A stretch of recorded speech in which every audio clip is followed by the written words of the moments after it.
Jadi waktu itu ketika saya masuk, begitu saya masuk, saya mendengar ada suara orang seperti memberi komando. Saya tidak tahu siapa orangnya karena saya waktu itu tidak berada di situ. Tapi saya mendengar suara itu dengan mengatakan mati lampu, ya matikan lampu. Gitu. Mereka turun, ada juga saya dengar, ya saya dengar sendiri itu memang ada yang katakan turun semua, turun gitu. Dengan serempaknya, hampir semua pekerja Indonesia itu dengan kompak dan serempaknya turun.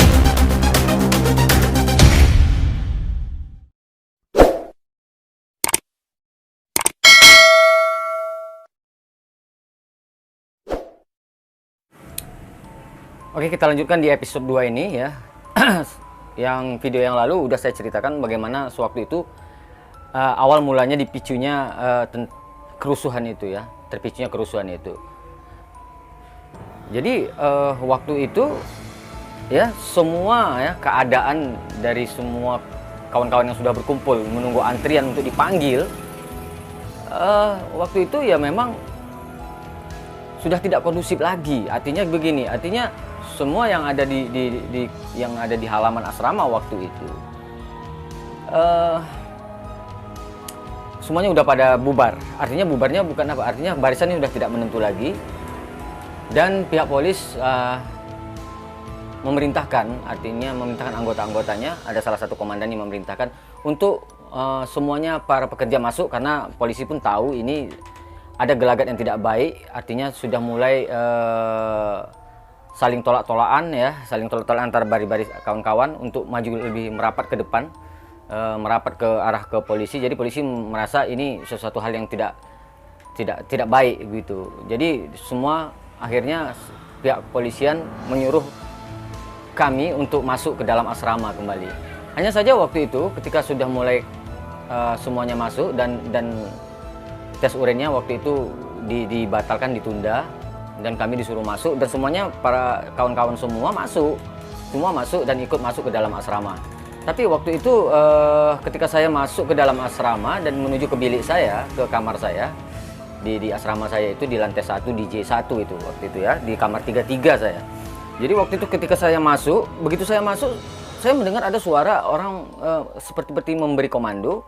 Saya tidak tahu siapa orangnya karena saya waktu itu tidak berada di situ. Tapi saya mendengar suara itu dengan mengatakan mati lampu, ya matikan lampu gitu, matikan lampu. Ya, jadi secara tiba-tiba tak berapa lama kemudian lampu itu mati gitu, mati dan semuanya dalam keadaan gelap, padam semuanya. Jadi di situ saya dengar ada beberapa suara-suara yang gaduh ya, suara-suara gaduh.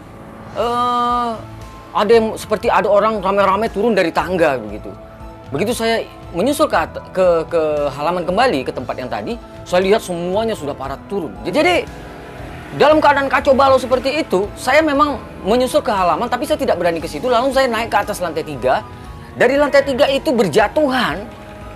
Dari lantai 3 itu ada kawan-kawan yang waktu itu menjatuhkan tong ya, menjatuhkan tong sampah. Ada juga yang menjatuhkan pemadam kebakaran seperti LPG, seperti racun api gitu ya, tangki besi itu sampai ke bawah. Semua dalam keadaan hancur dan kacau waktu itu.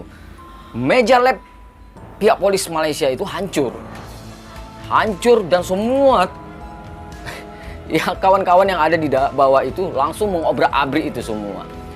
Jadi waktu itu saya melihat dari lantai atas ya, lantai 3 waktu itu saya melihat memang ada kawan-kawan kita yang memang udah digari dan ditangkap karena positif urinnya itu positif memang menghisap dadah ya, menghisap narkoba ya, memakai narkoba.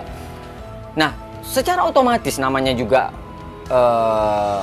dalam keadaan kacau seperti itu ya pasti melarikan diri gitu. Ya, jadi di sini di dalam video ini saya ingin mengatakan bahwa tidak 100% kami itu ya, pekerja Indonesia yang ada di asrama Hualon Corporation SDN Berhad itu meminta untuk melepaskan temannya yang sudah positif ya. Kalaupun memang itu positif, mereka ya itu urusan mereka gitu, urusan kawan-kawan saya yang positif itu. Ya di sini di Malaysia itu kan kita untuk bekerja, kan begitu tujuannya. Bukan untuk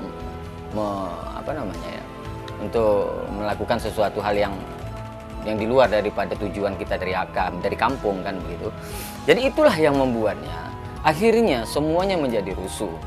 ya, semuanya rusuh.